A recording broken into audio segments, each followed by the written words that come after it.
একদম উত্তর কলকাতা স্টাইলের এরকম মোগলাই পরোটা যদি আপনি ঠাকুরপুকুরে বসে খেতে চান, তাহলে আপনাকে কিন্তু আসতেই হবে ঠাকুরপুকুর এমজি রোডের ওপর চুনিপানা মাল্টি কুইজিন রেস্টুরেন্টে। বিকাল থেকে অনেক রাত অবধি খোলা পাবেন, যদিও আসল ভিড়টা হয় সন্ধেবেলার দিকে। আমাদের চেনা জানা বাঙালির সমস্ত ফাস্টফুড যেমন এগরোল, চাউমিন, মোগলাই পরোটা, এছাড়া বিভিন্ন রকমের ফ্রেশলি ফ্রাইড আইটেম যেমন ফিশ ফ্রাই, ফিশ ফিঙ্গার সবই পাবেন, দাম আপনার বাজেটের মধ্যে। তবে আমার সবথেকে প্রিয় এখানকার মোগলাই পরোটা। ময়দার পাতলা লেয়ারের ভেতর ভরপুর করা থাকে ডিম আর মাংসের পুর।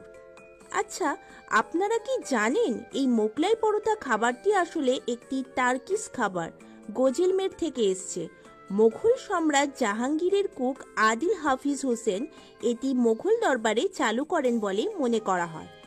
এই ভদ্রলোক পরবর্তীকালে বর্ধমানের দিকে জমিদারি পেয়ে চলে আসেন এবং তখন থেকেই বাংলায় আসে মোগলাই পরোটা। আমাদের এই চুন্নিপান্নার মোগলাই পরোটা কিন্তু স্বাদের দিক থেকে কোনো শাহী খাবারের থেকে কম নয়।